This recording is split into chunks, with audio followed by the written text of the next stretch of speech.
front, and congrats to Wake Forest. They played well. We didn't.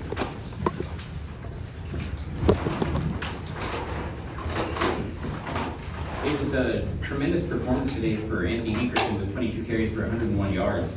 What do you think he did specifically well in order to add the production that he did for the team?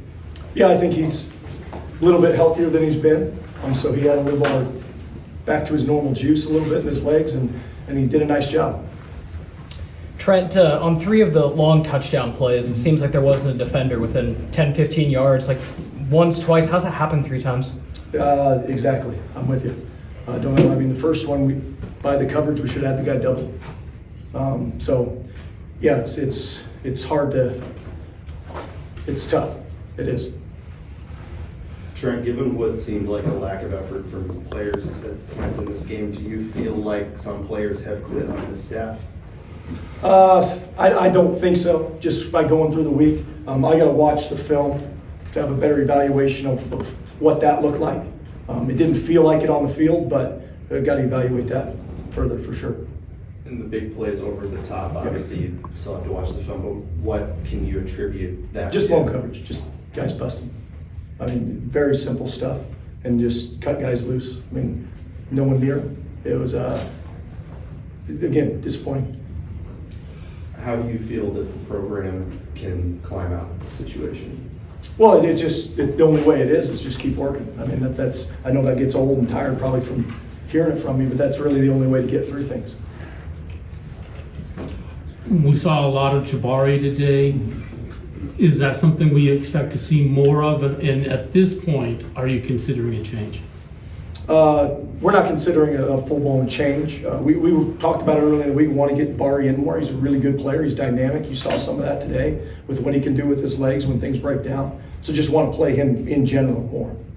Trent, I know you're not that involved with the offense, but explain to me, when you got the ball inside the 2-yard line, why did you do the shotgun? Why not be direct snap behind center? I mean, like anyone in the country, there's plays that you can hit downhill from the gun. And it gives you a little bit more option with the quarterback as a run threat to make them play 11 on 11. Trent, just talk about what kind of a game day change it was when Wake Forest had their backup quarterback there. I imagine you guys probably prepared for Robbie Ashford and his dual threat ability. Someone with kind of a different skill set comes in there. Yeah, I don't think that affected anything. I mean, that the quarterback that played is an athletic guy too. So very similar run game, very similar plays. It's just a lack of execution.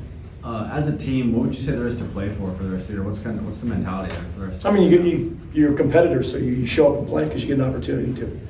With any adverse outcome in a sporting contest, you get the opportunity for a bounce back or a comeback from that, to inspire yourself to get the best results in the next possible game. What do you think you'll emphasize from this game, good or bad, to try and get that in the Beavers' next outing? Yeah, I mean, one, we get another opportunity. We talk about that a lot, like that, being appreciative and grateful for that, that we get to play again, because you never know when it's over, and you don't get many of them in your life anyway. That's one motivation that should be enough. But we got to talk about, we didn't start fast. That's the second straight week that we just buried ourselves early in the game with things we can control. And we got to get that fixed as a coaching staff. And myself, starting with me, I got to get that fixed. We saw some different combinations on the offensive line. Was that injury related, or is that just an effort to try to find a combination that works? It's an effort to find a combination that works and then consistently, can do the work. And we want to rotate. I mean, there's not probably, a group of five that is the guys. It's kind of where we're searching for that group for sure. Trent, you clearly take losing hard. How do you feel about the state of the program right now? Yeah, I'm frustrated. I'm disappointed. But again, I look at myself and I got to fix it. It's unacceptable to me where we're at. And that's just how I look at it. It's what can I do? And I got to think about that, and I got to look at it. And what do I got to do different to get these guys going? Trent, do you feel like it's a product of motivation, or is it just the state of the season that has brought these guys down in this way to put in an effort like that? Yeah, I mean, I think the start of the season the way we did, when you lose, it can wear on you mentally. And then just the last 2 weeks, you bury yourself early, And all that, self-doubt starts creeping back in your head, where at the beginning of the game, to start the game, they're fired up, they're ready to go, bad things happen, and it's natural that those things creep into your head. That's what you got to fight against. And do you feel like your job security is up in the air right now? I really don't think about that. Those are out of my control. That's decisions that people make. I'm just going to show up until they tell me I can't.